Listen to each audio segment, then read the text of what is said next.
I'm in my apartment. Nice. All right. And we are live, but we'll give, like I said, we'll give people a chance to enter, to come on in. So. Great. Can you hear my dog is having a nightmare? Oh, Bob the dog. Yeah. Well, if Bob wants to make an appearance, he's more than welcome.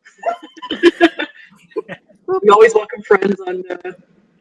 He's very dreaming.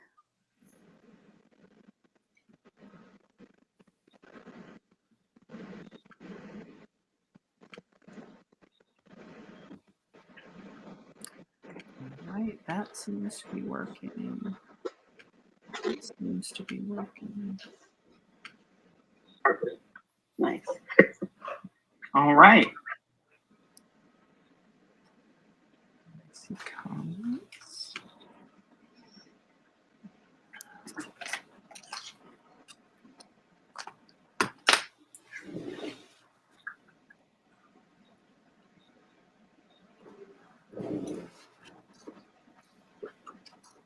Anyone have any fun Halloween plans?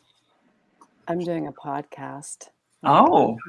Well, actually, it's an Instagram Live. It's my first Instagram Live thing. Okay. So I'm doing that on Halloween. And we have our my husband's child, my stepchild. So I'm sure there will be candy because also Sweden, which is candy central. Yeah. Oh, right.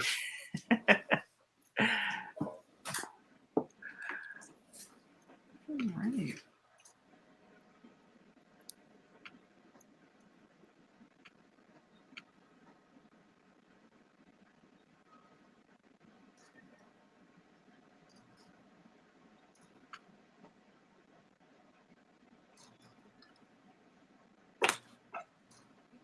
Okay. All right. It's just about 6:05. So we'll get started a little bit here. And, people will probably continue to tune in, and that's great.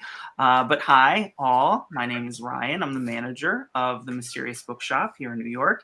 And we are so thrilled to be hosting Chelsea G. Summers, whose debut novel, A Certain Hunger, is released in paperback today. It's absolutely fantastic. I was telling Chelsea earlier, I'm a big fan. I'm not just saying that to be polite. I loved the book. I recommended it to anyone who would listen.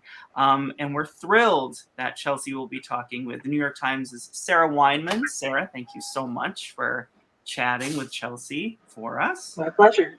And so feel free to chat about whatever you like, including A Certain Hunger and anything else.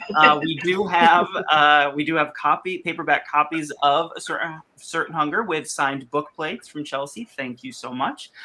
So we're selling those through the Mysterious Bookshop. You can buy them online. You can come in the store and get them here as well.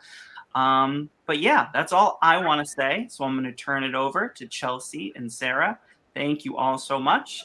Enjoy the conversation. And please feel free to ask any questions or send any comments. I will be making sure that Sarah and Chelsea see those. So we'll answer those as well. All right. Without further ado, take it on over. Enjoy. Thank you so much. Thank you. So I feel like the first thing that I want to start with is that A Certain Hunger feels like it's been a long time in coming, because the first edition was an audiobook. Correct. And then the hardcover came out in December of last year, and now it's the paperback. So how has your relationship with the book changed with each new format, if that's even a case at all? Because it's been like a long time in coming, and you have all these different publication cycles for it. So the audiobook was it was a really interesting process.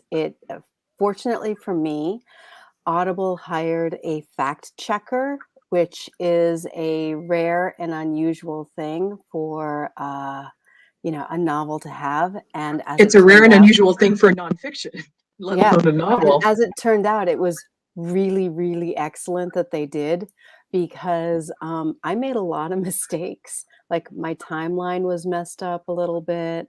I had some really egregious Italian in there. I had some factual stuff that was wrong. And so that was like probably the weirdest part of the whole Audible experience was sitting down and doing the copy edits from the fact checker. I have never, well, not never, but rarely been as humbled as I was in those 2 weeks when I went through her fine-tooth comb, correction of my manuscript. Um, so the Audible book came out in it was Halloween of 2019, so I got to have a Almost giant exactly 2 years party. ago. Yeah, Yeah. I got to have and I kind of coincidentally, my deal began on Halloween of 2018. I was sitting in Norway in this little like tiny hotel in Vardo, Norway, which is the most northern city in the world.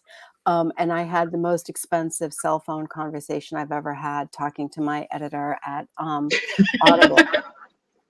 And I was fortunate to have it come out at first in 2019 before the pandemic, so I could have a giant party with a big cake and all of my friends and my family and, festivities.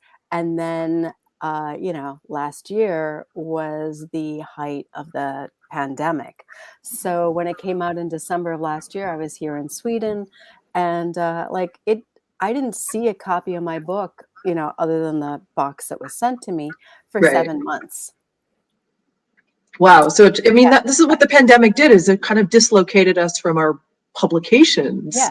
Yeah. So it feels like, even just talking to you, knowing that you're in Sweden and I'm in New York, and it's like Right. the last time I saw you, we were both in New York, Right. but there is this sense of disconnect that we have to kind of bring through and be like, no, let's celebrate these books being out. Yeah, and it was, I mean, the first thing I did when I landed on June 1st, was like run to Mcnally Jackson and feverishly grab a store associate and be like, "Where's my book?" And then, "Do you want me to sign it?" So that was pretty interesting. And now here I am again in Sweden, and the paperback is out in the States, and I'm not going to see it again. I'm not going to see it for, like a month and a half. I'm going to come back in November. But yeah, so At least that's a shorter time between seeing the exactly, publication and seeing the paperback. But, exactly. you had brought up the fact checking stuff that you went through with Audible. And of Mhm. course, it isn't just that it was fact checking a novel, it was fact checking, as you call it, your gory angel baby My gory of a angel novel. baby. Yeah. So for those who are listening who don't have as, as good an understanding of what your book is about, tell them exactly what the gory angel baby is, and also how you ended up down this road of writing A Certain Hunger. Yeah, so the elevator pitch is it's Eat, Pray, Love meets American Psycho. It's a weird book, and it doesn't neatly fit into any genre. It's definitely a satire. It's probably body horror. It's definitely crime fiction. But it's the story of a woman who's in jail. You know that from the very first chapter, because she has killed a man, and you find out later she's, has a little bit of a cannibal issue. Um, she is a food critic, and I got into writing it because I was in Italy in again right around Halloween in 2011. And I had fallen in love with a terrible Italian man, as one does. As one And does. and I was really angry. And I kept on having this vision of him impaled. And a friend of mine had made a joke before I went to Italy the first time in April of the previous year, "Oh, you can write your own Eat, Pray, Love." And I was like, "Yeah, I'll write Love, Pray, Eat." And then I was like, actually, what an excellent idea. And that was the genesis of the book, and then it took about another, 5 years to finish. So were there times when you were like really in the zone writing it, just because the voice of it is so distinctive and it's so addictive? Thank you. that was the feeling that I had reading it, of just like, I am drowning in Dorothy Daniels' voice, because it isn't that it's unlike anything I've read, but it is so of its own piece, even as I can absolutely see it in conversation with other books, which I want to get into a little bit later, but just in the moment, just being like, being in the voice. Yeah. And when you were working on it, like, how did you know that you were in it, and when did it feel off and you had to kind of find your way back into it? And was that part of why it took 5 years, or? So it took about 3 years for me to really commit to it. Mhm. And I had written a few chapters or parts of chapters. Um, and then I worked on Molly Crabapple's memoir, Drawing Blood. I worked as her edit, I helped her edit it. Yeah. And she has such an intense work ethic, part of which she talks about in her book, but I got to see up close and personal, where it was, like, and I taught college writing, and like, I've been a writer off and on most of my life. I have never seen anybody just revise things with, just a tunnel vision, straight ahead work ethic like her. And I saw this, I was, like, this close to it for about 5 months. And then I was like, well, this is it. Like, this is the best time for me to be writing this book. I'm giving myself this year, 2014, to finish it. So I started in about March. Mhm. I hired a writing coach, Kat Howard, Yeah. to kind of keep me honest. Kind of, I didn't really pay attention to her feedback, but it was important to me to get the pages in. And I was like, I'm finishing it this year. And my mantra was, it doesn't have to be good. It just has to be done. It doesn't have to be good. It just has to be done. And I basically I was working a full-time job.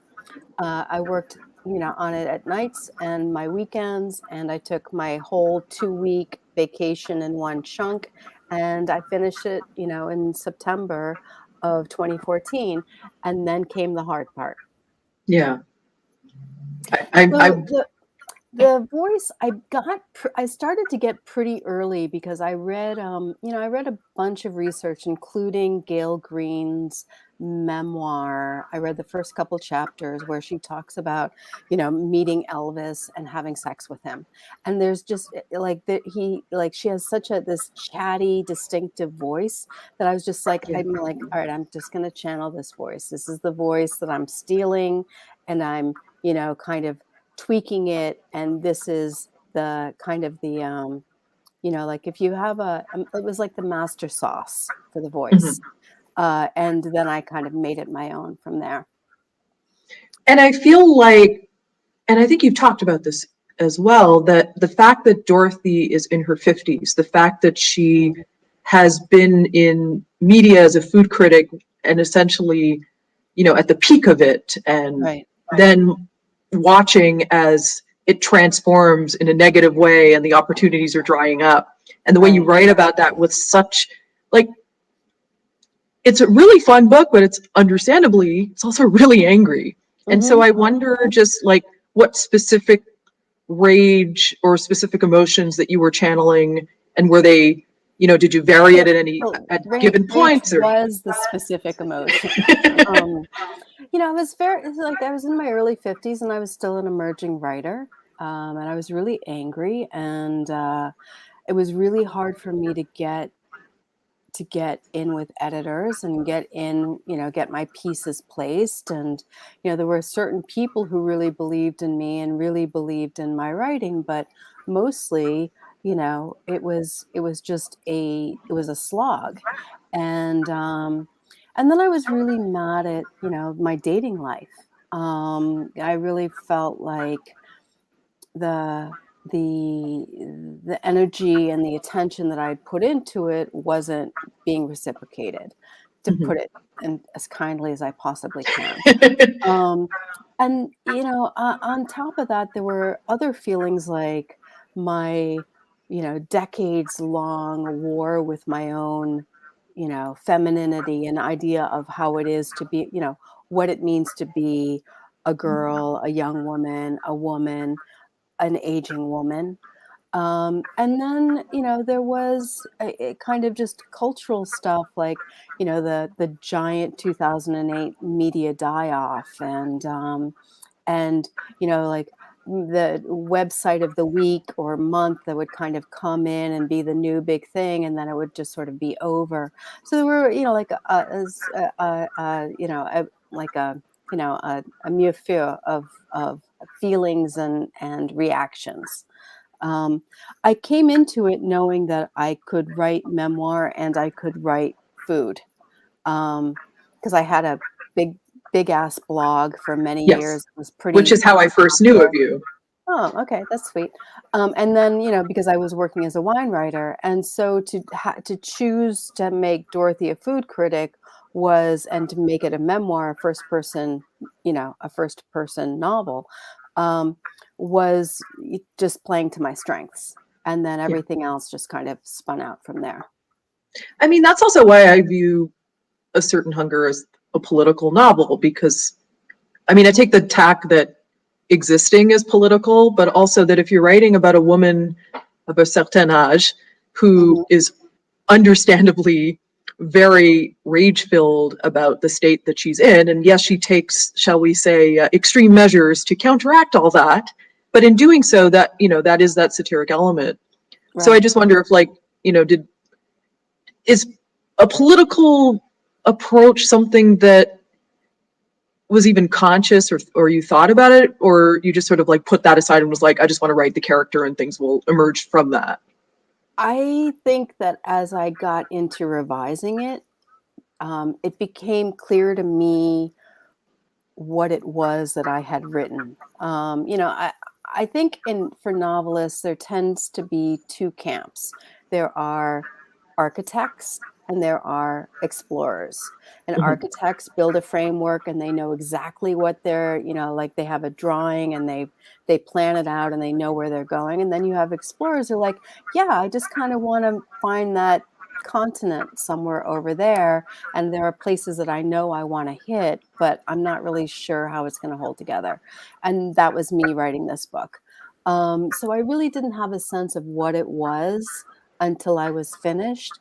And then, as it turns out, I was still wrong, because a lot of people have glommed onto it as a horror novel, which I understand now. But as I was writing, I was like, it's just wicked gross. I didn't think, oh, this is horror, but Well, I mean, it's cannibalism. How can it not be? And yet, the way you write about it, it's almost like lovingly, and the viscera of it feel like that. Like that, I just would feel um, enchantingly confused while reading it, being like, okay, yes, this is gross, and yes, we should not feel necessarily feel sympathetic, but Dorothy's so appealing that you can't help but just be carried along with her. And in that regard, speaking of books that I feel like A Certain Hunger is in conversation with, that's why I thought of Lolita, and specifically Humbert Humbert's monologuing, and the fact that yeah, he too opens and he is in prison for killing a person. yeah. And I wondered if that was true, if that was a novel that you were thinking about as you wrote A Certain Hunger. Yes, it was, very much so. I mean, it's, like you, and you even more than I do. I have a vexed relationship with the book, but the voice and the writing were always so splendid, just, you know, textured and nuanced and campy at times and telling at other times, and the wordplay. I wanted to have a sense, like what I borrowed from Lolita, as much as I was able to, was a sense of like having your mouth full of the language. Like people talk about it being purple, and yeah, I'm like, yeah, it's freaking purple. It's a purple book. It's supposed to Um, be purple. and it's That's supposed to be, and in part, it's supposed to be purple because I wanted to have a chewy kind of experience in reading it. I didn't want it to be like window pane. I didn't want it to feel like skating. I didn't want it to feel like, a gliding, clear, pellucid prose. I wanted it to feel sticky. I mean, how can you really write a lyrical novel that involves cannibalism? That feels like you're not giving the reader what they're signed up to get. Yeah. Yeah, I don't know. I mean, I'm sure somebody could. That just, But that wasn't me then. So and it may not be me now. I don't know. Yeah. but how is it writing those scenes where essentially Dorothy is engaging in this particular taste? Like, Yeah, did you ever feel like, oh, I can't go there, or I have to go past where I feel comfortable? no, I really just I have a history of writing. Like in my writing history, I wrote a lot about sex, Mhm. and in writing about sex, was always conscious about how do I uh, how do I jump the physical into the critical mind? Like, how do I jump the body language barrier? Um, and so I kind of took that same idea of how do I disrupt the syntax? How do I load on the words? How do I describe the thing so that I am evoking this, uh, physical experience that you can't render in words. No matter what, you're always going to fail. Um, so I guess like a lot of, I mean, a lot of it was about how to, it was a conscious act of like, how do I best describe this? So I didn't ever have a sense of like, okay, this is just too gross. I can't take it. Until I did the many layers of copy editing. Right. That was that at that point, I was like, there was one point where, like for 2 weeks, I was like, all right, so raw vegan now. I'm going to be a raw vegan for the next 2 weeks because I cannot do this and eat meat. Um, yeah, so that like there was one scene where I realized as I was writing it that Dorothy had made multiple mistakes, like Yeah. just multiple mistakes. I was like, I'm sitting there, I'm writing, I'm like, okay, well, I'm gonna have to scratch this whole chapter because this is just too messed up. Like she's just made too like there are so many ways she could get caught here, and I didn't figure it out ahead of time, so I'm done. And then I was like, actually, no. How about she has to figure it out? Like, what if this is just her problem solving? Like, how would she figure out this problem? And then there were a lot of watchings of videos. Like, I watched videos of like how to put a life jacket on an unconscious body. I watched videos, like so many, I so hope you use like private window to search all that stuff, just in case. I didn't know my like the FBI has my search history. They're All very crime worried writers are in about me. trouble. Yeah, they're very, very worried. Yeah.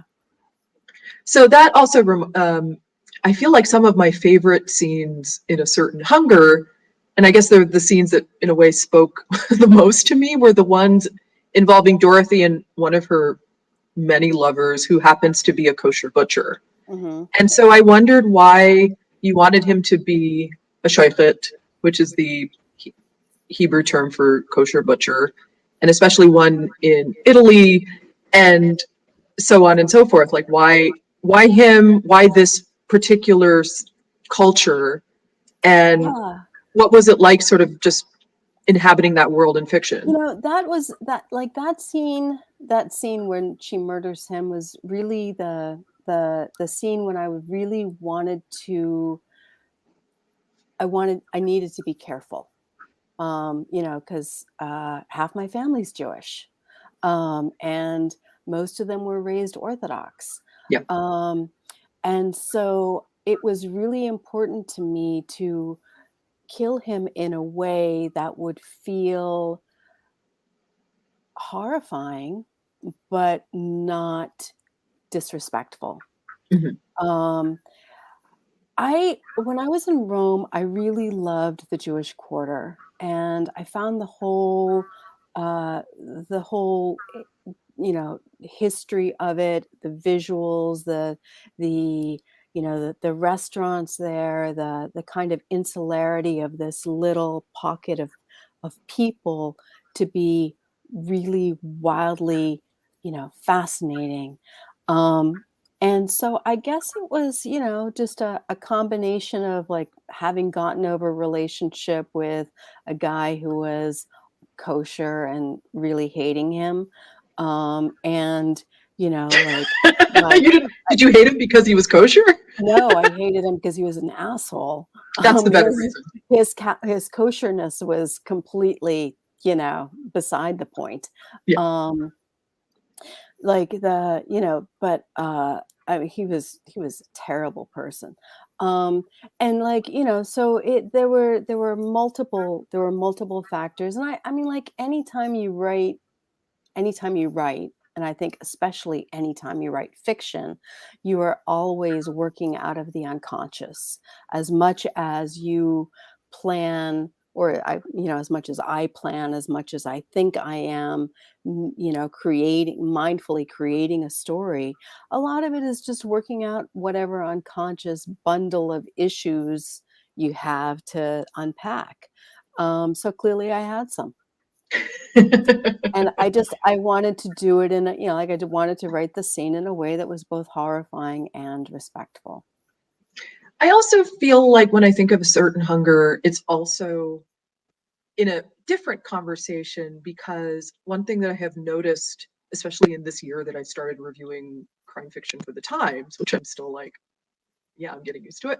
But there's been a whole plethora of crime novels that take into account sort of true crime type stories or tropes or narratives. And you talked recently on Twitter, and also you've done a story for, I believe, Medium, about true crime and why women love it, and what the ethical thorniness of the Right. genre. And Yeah. so I wondered how much, if at all, that played into writing a certain hunger, or if that came after the fact, especially since if you finished the first draft in 2014, and a lot of what I think of as our ongoing true crime moments started in the fall of 2014. So Yeah. it's sort of like you finish the first draft and then all this other stuff happens. So I wondered Yeah. just if you could sort of elaborate on true Yeah. crime, So all that. I think you know this, but for a long time I had an obsession over the Oxygen show Snapped, Yes. which is all about women who kill. Um, and as I was watching which was kind of like my big true crime thing, and that was definitely pre 2014, maybe 2014, 2015. Um, and I always felt queasy about it, like it was because here I'm watching these stories as a kind of entertainment, and to Snap's credit, it's a wide variety of crimes, it's a wide variety of women, it's a wide variety of reasons why the women killed. Um, and sometimes they didn't, sometimes they were just accused of murder. But I also felt really queasy because generally at the heart of it, there's somebody who's dead and there's a lot of pain about it, and there's, not just the grief of whoever is left when the person is killed, but also like, most people were abused in one way or another. And um, so writing this book, especially as I got into revising it, I wanted to, on some level, critique, kind of smack on the nose true crime and our indulging in it, which is why there are some direct addresses, because I wanted to bring to the reader's attention, like, you may think that you're just passively consuming this thing, but on a certain level, you're complicit. And like Um, Dorothy it will periodically address the reader, as you pointed out, and just be like, yeah, you think that you can sort of look away and be a part and be above all this or at a remove, but she really highlights the moral culpability that I think you right, have to have consuming true crime or creating content that relates to it or right, reporting. it's like, there's no, you can't do an end run around all of the ethical issues. Either you just move straight forward or you just sort of dance around it. And I feel like for me, I know which one is the more honest approach, which is just try to be as kind and empathetic and mindful as possible. But it's, Yeah. I never want to say that I'm ethically above anybody else, because I'm not. You can't, Right. when you're dealing with the worst things that has happened to a person and trying to transform it into something that an audience can consume. Yeah, it's not knitting, it's not macrame, somebody's dead. Um, and that has power. Yes. And so if you consume true crime, I think, and you're a thinking human, you have to stop every once in a while and wonder, like, what the hell you're doing.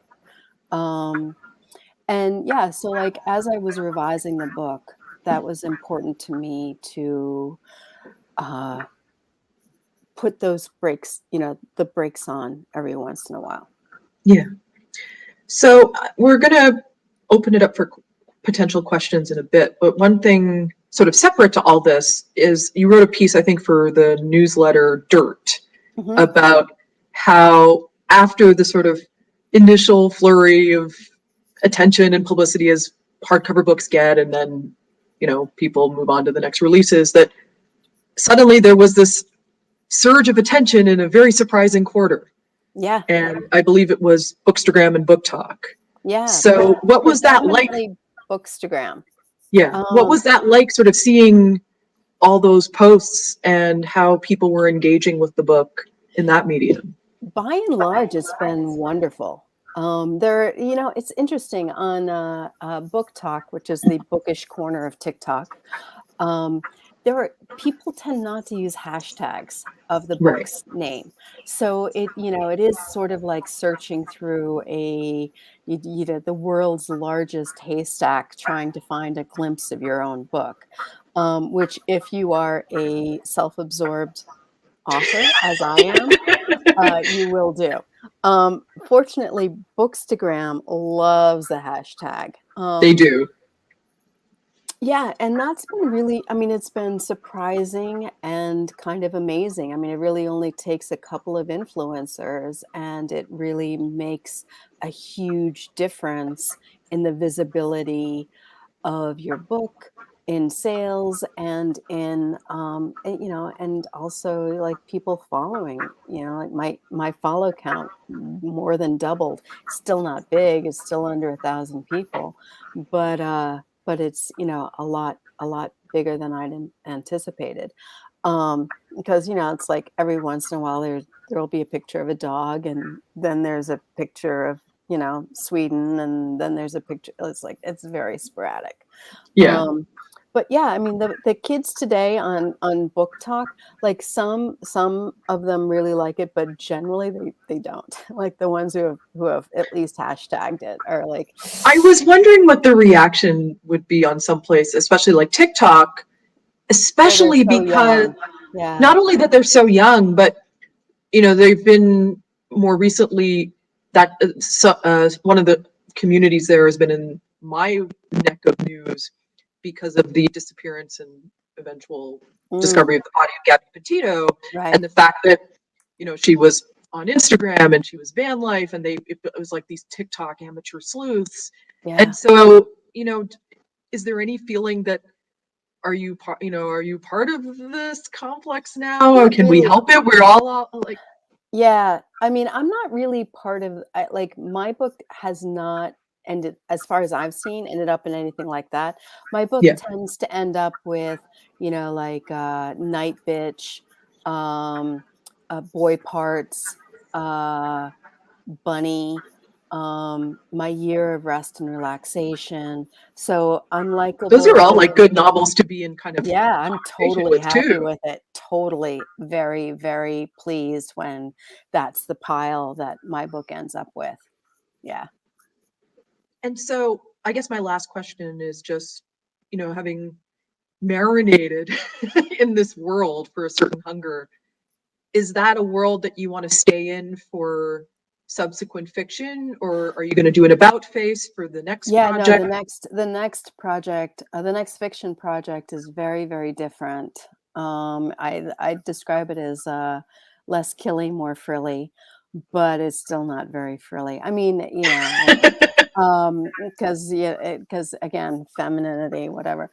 But yeah, it's that there's no, as far as I know right now, there's no cannibalism in the next one.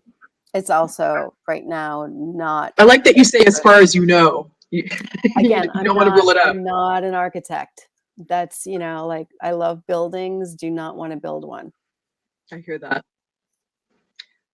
Okay, so if we have questions, and I believe Ryan is going to come up back on the broadcast and deliver the potential questions. Yes. So we did get a question from Susan, who wanted to know if it was your choice to do the audiobook first, and if so, why do it first rather than print?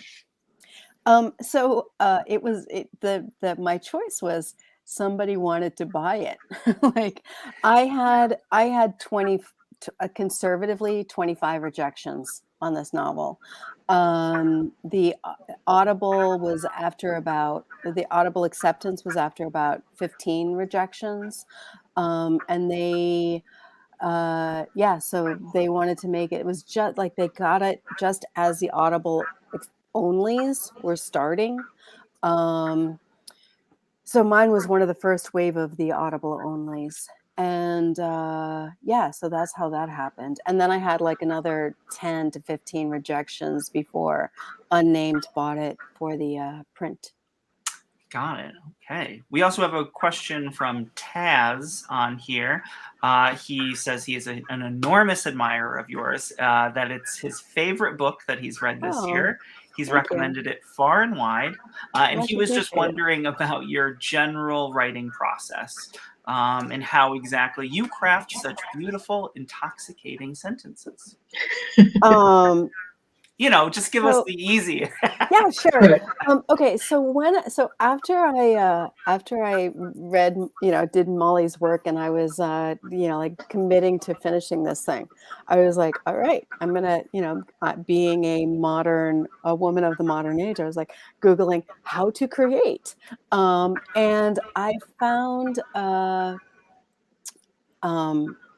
what's her the woman who wrote Eat, Pray, Love. Oh, Elizabeth Gilbert. Elizabeth Gilbert has a TED Talk, and I am not a fan. I mean, I think I did not love Eat, Pray, Love. I made it through the first two, and then I bailed. I am a huge fan of a lot of her journalism, and I'm not a fan of TED Talks. But I'm like, all right, I'm gonna sit down and watch this. And her suggestion was to go back. Like she ended up, because everybody was like, oh, how are you going to follow up? Eat, Pray, Love, Eat, Pray, Love. Ooh, so big. How are you going to follow it up? And she was freaking out. So she went back to the Greek idea of the daemon, which is, if it's a good piece of work, your daemon did it. And if it's a bad piece of work, your daemon did it. So I kind of put that together with his Dark Materials and imagined my daemon, who is a red bearded vulture, sitting on the bed or next to me on the desk, telling me what to write next. So I wrote beautiful sentences because my daemon did it. Fantastic answer. Lily would also like to know, do you see Dorothy as more of a vengeful woman, or someone who does what she does for indulgent fun, similar to Hannibal Lecter? Yes. I mean, I guess I can follow that up, which is like, how much of an influence was Hannibal Lecter, and maybe which Hannibal Lecter? Because I feel like there are different versions in Thomas Harris's universe of Lecter. So I am and this will be thoroughly unsurprising to everyone, an enormous fan of Brian Fuller's Hannibal series. Yes. It's just so smart and so stylish and so well written, and manages to skirt cliches, and I freaking loved it. But and also Mads Mikkelsen. Right. But it has always bothered me that Hannibal Lecter is so perfect. Like he's always whatever it is that he's doing, it's always perfect. If he's dressed, he looks great. If he's cooking, he does it well. He speaks 7 languages, you know, he has multiple degrees, and you know, like that's just too much. So one of the It's like things that I Hannibal's a want Mary Sue. yeah, exactly. Hannibal is a Yeah. Mary Sue. And so one of the things that I wanted to write against was this idea of a perfect genius serial killer. Um, and Dorothy is not as smart as she thinks she is. She's not particularly good at her, you know, at her avocation. Um, so it's just you know, she's got some flaws, and narcissism is one of them. And yeah, And I have a little question for you, if that's sure. okay. As a Please. bookseller, you know, I kind of watch people's behavior as they come into the store, what they're picking up, what they're looking at, and the cover for a certain hunger. I saw people pick up constantly. They were always like, So it's a good. catching cover. It's so different from a lot of what you see in stores now. And I was wondering what part of the process were you involved in there? Were you surprised by the cover when you saw it? Did you love it immediately? What were your reactions as you Yeah, were? I loved it immediately. I had 2 choices. One was sort of like a plate with, you know, certain hunger, and then the other one was the heart. Yeah, And I loved it immediately. it's great. Um, I also really like the Audible, which is a cover, which is very different, but I also really love, was drawn by Molly. And Yeah. it's a, you know, like it highlights a different kind of feel to the book. Um, but yeah, the cover's great. It is. All right. Anything, Sarah? Anything else? Chelsea? Anything else that you'd like to add? Well, I just feel like if you want to purchase the book, you can do so at Mysterious Bookshop and or your independent bookstore of choice. Yeah. It's, you know, we have to support independence, especially in this age of cramped supply chains and pre-orders, and just, you know, it's really important. Well Amen. said. Thank you. Thank you for Yeah. that. Yes. Yeah. And thank you so much. This It has was been an our absolute pleasure. Thank delight. you It was so much. delightful. Thank you so Yeah. much. And so looking forward to Scoundrel as well. Thank you. Have a Yeah. great pub day, 2/22/22. Oh, that's amazing. That's so good. Congratulations. Congratulations to both of you. Chelsea, thank you so Thank much. you so much. Such a big Thank fan. you. Sarah, thank you so much. Thank you. It was wonderful. It was great to see you virtually. And Chelsea, I hope to see you soon. And I hope to see the shop soon as well. Yeah. Thank you. Yes. Have a Take good care. night, everybody. Thanks for all for All watching. right. Thank Okay. you. Okay.